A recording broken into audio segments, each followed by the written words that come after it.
Aujourd'hui, on va parler du livre L'art de la guerre par Sun Tzu. Donc, L'art de la guerre, vous voyez, c'est un petit livre. C'est environ 120 pages. Ça dépend des maisons d'édition, je vous dirais. Certaines ont plus de notes. Ici, on a dans l'édition, c'est Mille et une nuits. J'aime cette maison d'édition-là parce que c'est tout petit. Tu sais, ça se glisse dans une poche, c'est dans un manteau. Ça prend pas de place dans un sac à dos. Fait que c'est une super lecture lorsqu'on est en mouvement. C'est une lecture qui est vraiment pertinente. Sinon, ce texte-là, si vous ne voulez pas le payer, en fait, vous pouvez le retrouver assez facilement sur Internet. Donc, vous avez juste à taper Sun Tzu lors de la guerre, puis c'est généralement c'est libre de droit d'auteur, puisque évidemment ça date. Là. On parle de l'Antiquité au niveau de l'Asie, donc ça fait un petit bout. Donc, pourquoi lors de la guerre? Ben, en premier lieu, Sun Tzu, c'est un incontournable si on s'intéresse au niveau militaire.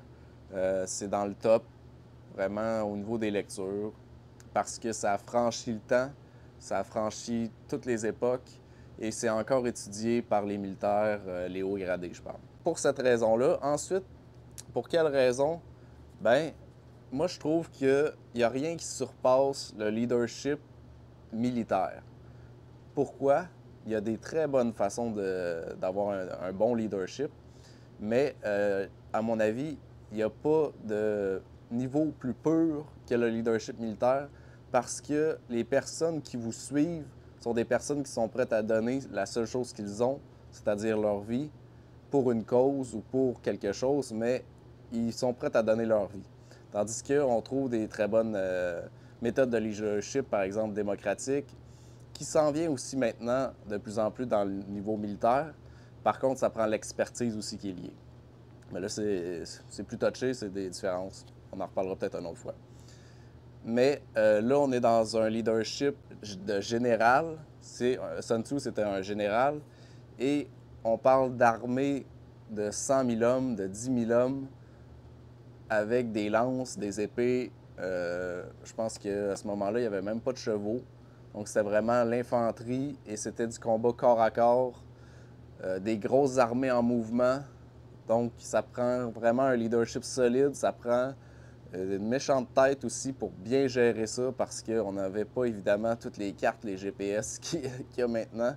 Donc on est sur une lecture, puis si vous la faites, ben, je vous conseille également d'aller voir des films, de regarder des films sur des batailles de type un peu romaine ou de regarder des téléséries peut-être romaines, asiatiques, peu importe, mais qui met en scène des grands mouvements d'infanterie et qui met en scène des batailles au niveau de l'infanterie, donc avec l'épée, etc.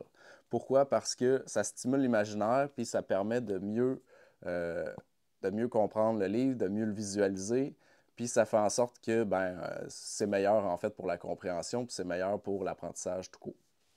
C'est un livre qui est très philosophique aussi, je dirais, c'est-à-dire qu'on n'a pas de...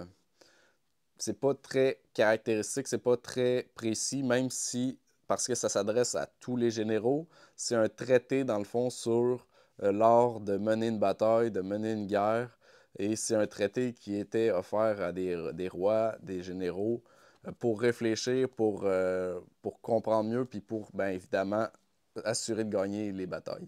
Si vous avez une préface et une postface, ben, je vous conseille de la lire en premier parce que souvent on a beaucoup de détails intéressants qui permettent de mieux comprendre le texte. Il va parler des terrains, il va parler des mouvements, de la logistique, il va parler de la gestion des prisonniers, de la gestion des troupes, de la gestion des soldats, de l'espionnage, du contre-espionnage. Il couvre vraiment absolument tous les sujets. Et ça fait en sorte que le texte a très bien vieilli parce qu'il était pas aussi parce que c'est un ouvrage général. Ensuite, ben, si vous aimez la lecture militaire, ben, je vous le conseille évidemment parce que c'est très bon, tout simplement.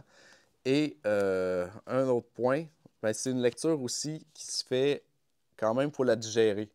C'est assez philosophique. Parfois, ça va être écrit dans la traduction ou si on veut la façon dont c'est écrit, ça va être un peu dans le vieux français, donc il faut prendre le temps. Il faut prendre le temps de le digérer, ce qui en fait aussi une très bonne lecture de toilette parce que ça vous donne le temps de lire uniquement des passages.